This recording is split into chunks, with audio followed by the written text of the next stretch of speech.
नमस्कार, सक्षम news India के खास कार्यक्रम में आपका स्वागत है। उत्तर प्रदेश विधानसभा के सफर में हम पहुंचे हुए हैं विधानसभा सहजनवा में, और हमारे साथ निर्दल प्रत्याशी सुरजीत सिंह जी हैं। सुरजीत जी, आपको हमारी चैनल में स्वागत है। सबसे पहले तो सभी दर्शकों को मेरा प्रणाम, आपको भी बहुत बहुत धन्यवाद। सुरजीत जी चुनावी पिच पर चुनाव चिन्ह बल्ले के साथ बल्लेबाजी करने के लिए उतरे हैं, इसके लिए हमारी तरफ से आपको अग्रिम शुभकामनाएं। बहुत बहुत धन्यवाद। देखिए, हम लोग नौजवान हैं और हम जो जितना भी समझ पाते हैं राजनीति में, अभी आने का मेरा मुख्य उद्देश्य ही था। पिछले 4-5 वर्षों से नौजवानों के साथ जो शोषण अपने प्रदेश में हो रहा है भर्ती के नाम पर, ये सबसे दुर्भाग्य की बात है, दुर्भाग्यपूर्ण बात है कि अभी तक के इतिहास में इससे पहले ऐसा कभी नहीं हुआ था। सुरजीत जी, निर्दल प्रत्याशी के तौर पे आप चुनाव मैदान में काफ़ी दिनों से लगे रहे।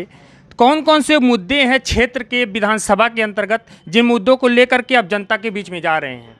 देखिए, हम वही कह रहे हैं, उसी बात को फिर से कहना चाहेंगे कि किसी भी देश की जो मजबूती होती है उसका नौजवान होता है। जो युवा पीढ़ी है, जो नौजवान है, हर देश की उस एक समय जब यही नौजवानों की ताकत अमेरिका के पास थी, तो अमेरिका को नौजवानों ने मिल करके सुपर पावर बना दिया। फिर एक समय पे यही युवा पीढ़ी चाइना के साथ थी, तो चाइना को भी बहुत मजबूती प्रदान की। अपने यहाँ भी नौजवानों की संख्या भारत देश में सबसे ज़्यादा है, और हर नेता के अभिभाषण में रहता है कि नौजवान देश का भविष्य है।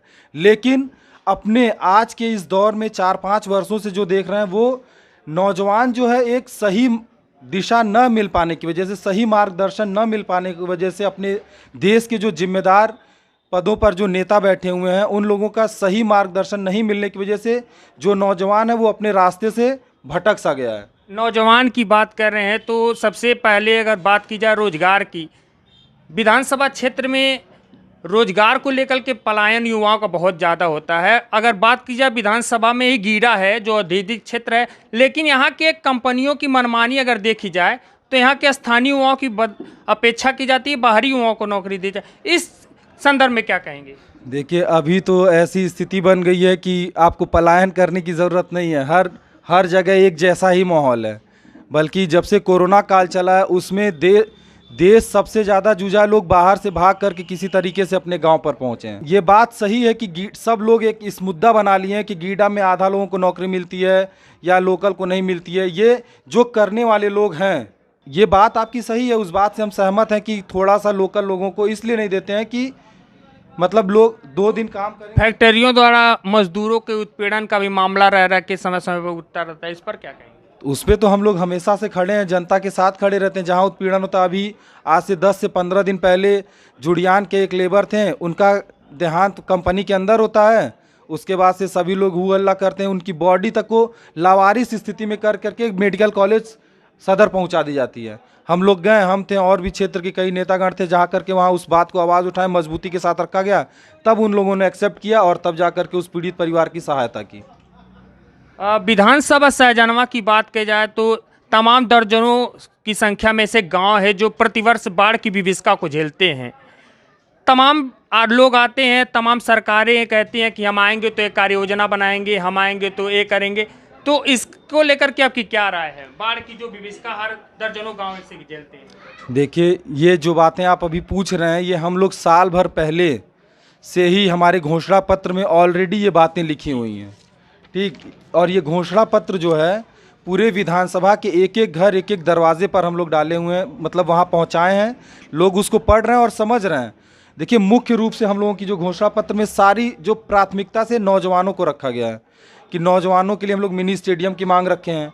जैसे बाढ़ के समय या अन्य समय खेल कूद का जो प्रायोजन नहीं हो पाता, नौजवान सड़क पे दौड़ते हैं, उनके पैर में छाले पड़ जा रहे हैं, तो उनको ध्यान में रखा गया। और जो आप बाढ़ की बात कर रहे हैं, अपने सहजनवा विधानसभा में 30 से अधिक ग्राम सभाएं ऐसा हैं जो हर वर्ष उनको मैरून घोषित कर दिया जाता है। जब भी बरसात अधिक होती है तो वो उनका कनेक्शन टूट जाता है। उसमें मुख्य रूप से ग्राम सभाएं कैली है, कटका है, गाड़र है, बेलवा डांडी है।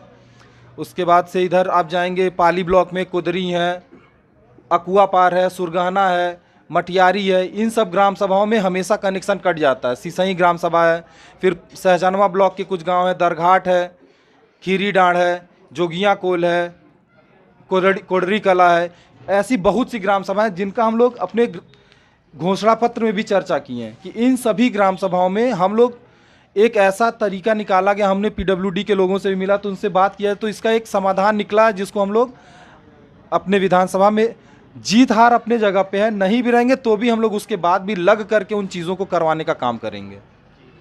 सुरजीत जी, बात की जाए युवाओं से संबंधित, आप उनके साथ कंधे से कंधा मिलाकर चलने वाले नेता माने जाते हैं, दुख सुख में लोगों के साथ खड़े रहते हैं। क्या वो लोकप्रियता जो लोगों के बीच में बनी हुई है विधानसभा में, क्या उसका फ़ायदा इस विधानसभा चुनाव में आपको मिलेगा? देखिए, यहाँ राजनीति जो है वो फ़ायदे नुकसान के लिए नहीं होती है। राजनीति, बात की जो लोकप्रियता युवाओं के बीच है उसका जो फायदा आपको मिलेगा। राजनीति जैसा कि आपसे हम पहले भी कह चुके हैं, त्याग और तपस्या का नाम है। और हम जो राजनीति कर रहे हैं, इसलिए हम तो अपना जीवन कोई भी जी सकता है, लेकिन मेरा तो सिर्फ मकसद ये, क्योंकि ये हमको संस्कार में मिला है 25 वर्षों से। मेरे पिता, मतलब जितना हम जान पा रहे हैं, 25 वर्षों से गली गली के लोग, गांव गांव के लोग, और सिर्फ सहजनवा विधानसभा से नहीं, खलीलाबाद, बस्ती, देवरिया, आपके यहाँ पीपीगंज साइड से, बांसगांव साइड से, कौड़ीराम साइड से, बहुत से, हर जगह से लोग हमारे यहाँ लोग आते रहे हैं और अपनी समस्याओं की चर्चा की, और मेरे पिताजी बिना किसी पद पे रहे उनका समाधान किए हैं। और आज भी उस काम को, तो हम बस उन्हीं के संस्कार और परंपरा को एक कंटिन्यूएशन देने के लिए इस क्षेत्र में हैं, और पूरी जिम्मेदारी और पूरी समर्पण और पूरी ताकत के साथ हैं। सुरजीत जी, तमाम पार्टियों के विधायक यहाँ हुए, निर्दल भी हुए, सभी कहते हैं कि हमने क्षेत्र का विकास किया, तो विधानसभा में जो विकास हुआ है उसको किस तरह से आप देखते हैं? देखिए, सब लोग अपने अपने समय पे अपने अपने हिसाब से काम करते हैं। विकास किसका हुआ ये मायने रखता है ना, वो विधायक जी लोग अपना विकास किए हैं कि जनता का विकास किए हैं।